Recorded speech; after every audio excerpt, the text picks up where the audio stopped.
favor. Cadê o Aires Brito? Ministro, Aires Brito. já está me Opa, ouvindo, que bom professor? estar com você, Ricardo e Duda. Estou esperando o seu próximo livro de poesia, mas enquanto a poesia não chega, vamos ter que enfrentar outros temas talvez áridos. Me diga uma coisa, ministro, a gente conversa tudo, e há tempos que conversa, eu estou dizendo, todos os programas desse tipo e de outros, sobre anistia, essa anistia, bom, chega lá, alguém apresenta anistia, pode, não pode, é justo, não é? Eu queria que o senhor, que é um especialista no assunto, não só foi ministro do Supremo Tribunal Federal, mas foi presidente do Supremo Tribunal Federal, e que tem uma facilidade enorme, porque eu já aprendi também muito com o senhor, ouvindo o senhor, de expor as coisas com muita clareza, com muito didatismo. Me diga uma coisa, existe essa coisa de que a gente está discutindo, ou isso é uma invenção, quer dizer, anistia, autoanistia, sei lá que nome se dê a isso? Olha, quero cumprimentá-lo e cumprimentar também o Duda, Ricardo, e toda a sua audiência enorme, nós sabemos disso. E dizer que é uma honra falar logo depois de uma dificuldade maior, um desafio maior, falar logo depois do Vila. Marco Antônio Vila é um mestre de todos nós na comunicação. Tem o que dizer, sabe como fazê-lo, e é um democrata convicto. Que aula ele nos deu a todos. Olha, a Constituição fala de anistia, como esquecimento, como perdão, como cancelamento de pena, de castigo, de sanção. Ou renúncia à sanção, ou sanção desfeita. De pena ou de dívida, matéria de direito tributário ou de direito penal. Mas a matéria compete à União, nessa matéria, legislar com privatividade, sobre a concessão de anistia. A União é a pessoa jurídica central da nossa federação, não é a pessoa jurídica total da federação, mas é a pessoa jurídica central. A Constituição fala de anistia, não fala de autoanistia. Eu venho sempre fazendo essa distinção, advertindo para isso. E o Supremo vai ter que decidir, esclarecer, colocar os pontos nos is, se a Constituição fala de anistia ou de autoanistia. Também, as duas coisas. Anistiar é favorecer, com o esquecimento da dívida, com o perdão da dívida ou da pena, o particular que atenta contra as leis do Estado. A autoanistia seria o Estado a se perdoar, a, a incorrer em equívoco, em crime, em delito, em infração à lei, e ele mesmo passar a mão na própria cabeça e se isentar de qualquer culpa, né? E me parece que não existe, a Constituição não diz autoanistia. A autoanistia seria o Estado perdoar os seus agentes oficiais que agem em nome dele.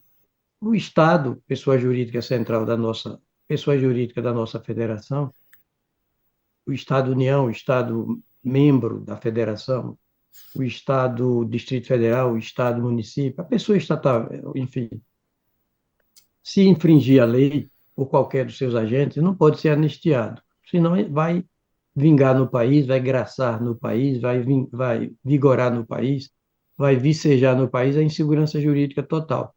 O Estado só pode agir por meio de seus agentes. O agente o agente do Estado é o próprio Estado em ação. E o Estado tem por primeiro dever cumprir a Constituição e as leis emanadas de acordo com ela. Daí porque no artigo 37, cabeça, o primeiro dos fundamentos, o primeiro dos princípios explícitos da ação administrativa do Estado é a legalidade. Agir segundo a lei. O Estado, se não agir segundo a lei, incorre em invalidade jurídica e não pode ser anistiado por isso. Isso seria autoanistia. E a Constituição, a verdade é essa, não fala em autoanistia por nenhum modo. O senhor não poderia, ministro, vamos dizer, aplicar isso à questão, vamos dizer, mais concreta do Bolsonaro, talvez para ficar mais claro, para nós leigos que estamos entendendo isso, quando o senhor diz o Estado não se autoanistia, mas o Estado foi o Bolsonaro daquela época, quer dizer, pelo menos ele era o titular de um dos poderes. É mais ou menos isso que o senhor quer dizer Não quero quando fala particularizar, disso? nominar, fulanizar, não. Mas quem agiu em nome do Estado como agente estatal foi o próprio Estado em ação. E me parece que a Constituição não veicula o instituto jurídico da auto-anistia, o Estado a perdoar a si mesmo. Porém, é o Supremo Tribunal Federal quem vai dar a última palavra sobre o assunto. O Supremo está concitado, desafiado a equacionar o tema da distinção entre anistia e auto-anistia. E o Supremo tem por função precípua, diz o artigo, competência precípua, função precípua, razão de ser da sua existência, é aplicar a Constituição, cumprir a Constituição, guardar a Constituição, porque a Constituição é a lei suprema, que veicula o princípio supremo da democracia e institui um tribunal supremo para guardá-la formalmente e guardar a democracia substantivamente. É a tríplice trajetória, é a trajetória que vai da supremacia da Constituição, da Constituição como lei das leis, como lei suprema, passando pelo princípio supremo, igualmente supremo, substantivamente, da democracia, e desembocando num Tribunal Supremo. Pode Noblar, Duda também, e quem nos É acompanha. Guga? Guga, desculpe, Guga. Guga, Só nada. há quatro tribunais superiores no país a partir do STJ. Há 6 tribunais regionais federais. Há 27 tribunais estaduais de justiça. Há 27 tribunais regionais eleitorais. Mas há apenas um Supremo Tribunal Federal. Assim como há N leis, leis a perder de conta, a perder de vista, mas só há uma lei maior, uma lei suprema, uma lei continente, que é a Constituição. E na Constituição há numerosos princípios. Separação dos poderes, liberdade de imprensa, liberdade de expressão, liberdade de iniciativa, soberania, cidadania, etc, etc, etc. Mas só há um princípio continente, um princípio supremo, substantivamente, que é o da democracia.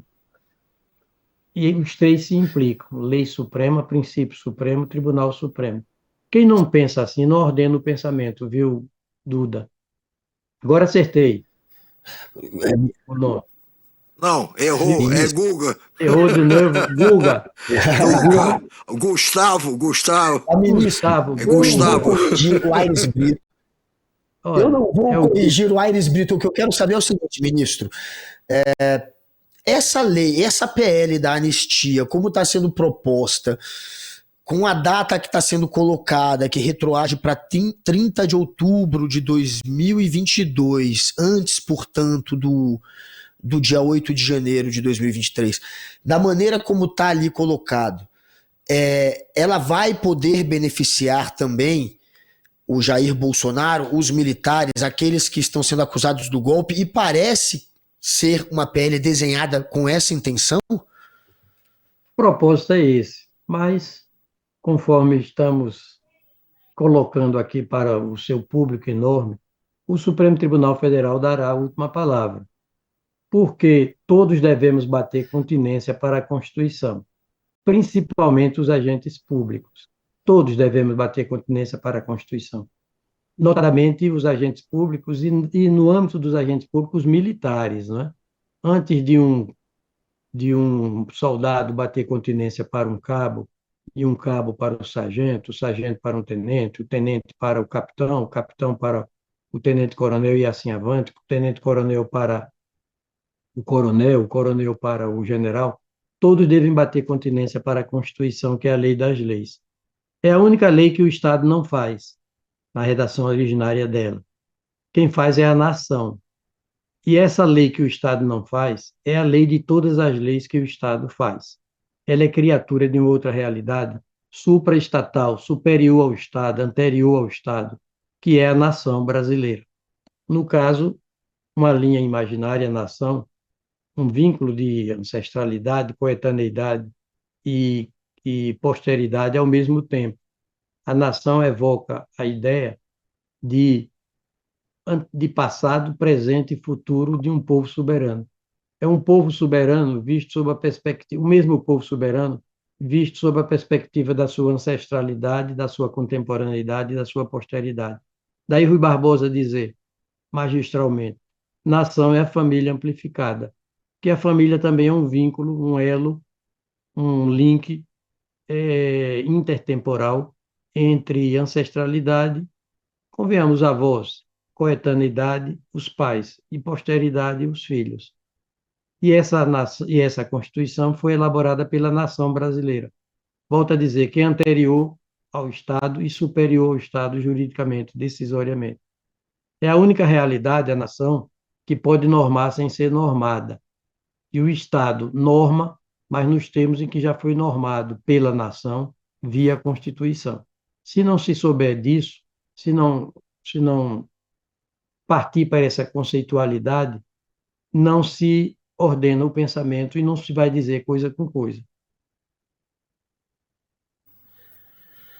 Então, Vamos lá, batemos se continência quiser fechar. para. Não, é só dizer isso.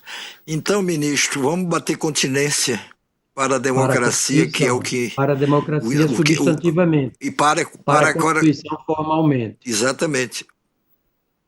Para a Constituição formalmente. Agora, quem dá a também última batemos continência para o senhor. Ricardo, quem dá, e Guga, quem dá a última Pode palavra dizer. é o Supremo. Por quê? Porque, olha, o Supremo,